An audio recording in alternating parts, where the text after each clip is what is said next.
ரசிகர்களால் மக்கள் செல்வி என்ற பட்டத்தை பெற்ற வரலட்சுமி சரத்குமார் அவர்கள் துணிச்சலுக்கும் பெயர் போனவர். சமீபத்தில் திருமண பந்தத்தில் இணைந்ததுடன் படங்களிலும் நடித்து வரும் இவர், சினிமாவிலேயே நிறைய சாதிக்க வேண்டி இருக்கிறது, இன்னும் பல படங்கள் நடிக்க வேண்டும், படமும் இயக்க எனக்கு விருப்பம் இருக்கிறது என்று பல வேலைகள் சினிமா துறையில் எனக்கு இருக்கிறது என்று கூறிய இவர், அரசியலுக்கு வருவீர்களா என்ற கேள்விக்கு நிச்சயம் வருவேன், படித்தவர்கள் நிச்சயமாக அரசியலுக்கு வர வேண்டும், வெளியில் இருந்து கருத்து சொல்வது ரொம்பவே ஈஸி, ஆனால் களத்தில் இறங்கி வேலை செய்பவர்களுக்குத்தான் வலியும் வேதனையும் தெரியும்.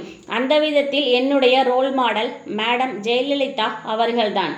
சமீபத்தில் கூட அவருடைய ஒரு பேட்டியை பார்த்தேன். உண்மையில் அவர் அயன் லேடி தான் என்கிறார் பெருமையாக.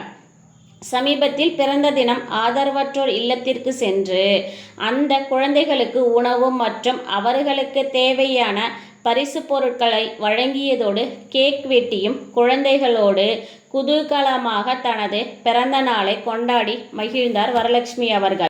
பெரும் சர்ச்சைகளுக்கு இடையில் நடந்த திருமணம், ஆனால் நான் ஹாப்பியா இருக்கேன், நீங்க கவலைப்படாதீர்கள் என்று ரசிகர்களுக்கும் அவருடைய திருமணம் குறித்து வருத்தப்பட்ட அனைவருக்கும் ஆறுதல் கூறிய நிலையில், ஹனிமூன் முடித்து மீண்டும் தற்போது தனது வேலையில் கவனம் செலுத்தி வரும் வரலட்சுமி பிரபல தொலைக்காட்சியில் டான்ஸ் ஜோடி ரீலோட் சீசன் 3 நடன நிகழ்ச்சியில் நடுவராகவும் இருக்கிறார். அதில் பங்கேற்ற ஒரு சக போட்டியாளராக இருந்த பெண் தனக்கு ஏற்பட்ட கசப்பான அனுபவத்தை கூறி கண் கலங்கிய நிலையில் அதற்கு ஆறுதல் கூறிய வரலட்சுமி, சிறுவயதில் தனக்கு ஏற்பட்ட கசப்பான அனுபவத்தையும் கூறினார்.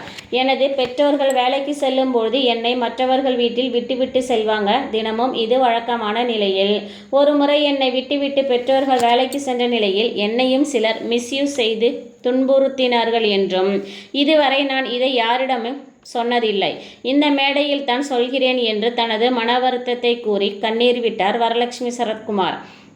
இது பலருக்கும் அதிர்ச்சியாக இருந்தது.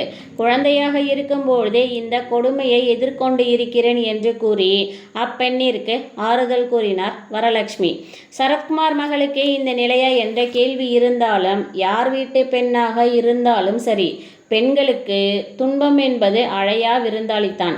அத்துடன் வரலட்சுமி சிறு பிள்ளையாக இருந்தபோது சரத்குமார் அவர்கள் நடிகர் இல்லை, அவர் ஒரு ஜேர்னலிஸ்டாகத்தான் இருந்தார். சாதாரண குடும்பத்தில் இருந்துதான் நான் வந்திருக்கிறேன் என்று வரலட்சுமி பல பேட்டிகளிலும் கூறி வருகிறார். என் தாய் தந்தையரிடம் காசு கேட்கக்கூடாது என்று பெற்றோருக்கு தெரியாமல் டான்ஸ் ஆடி இருக்கிறேன், ரோட்டில் குரூப் டான்ஸிலும். அதிலிருந்து என்னுடைய செலவுக்கான சம்பாத்தியத்தை நான் பெற்றிருக்கிறேன் என்றும் சமீபத்தில் கூறினார்.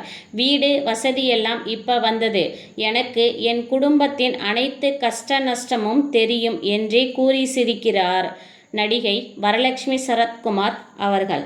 தொடர்ந்து இணைந்திருங்கள் கண்மணி தகவல்கள் சேனலுடன். லைக் செய்யுங்கள், ஷேர் செய்யுங்கள், கமெண்ட் செய்யுங்கள், சப்ஸ்கிரைப் செய்யுங்கள். மீண்டும் வேறு ஒரு பதிவுடன். நன்றி, வணக்கம்.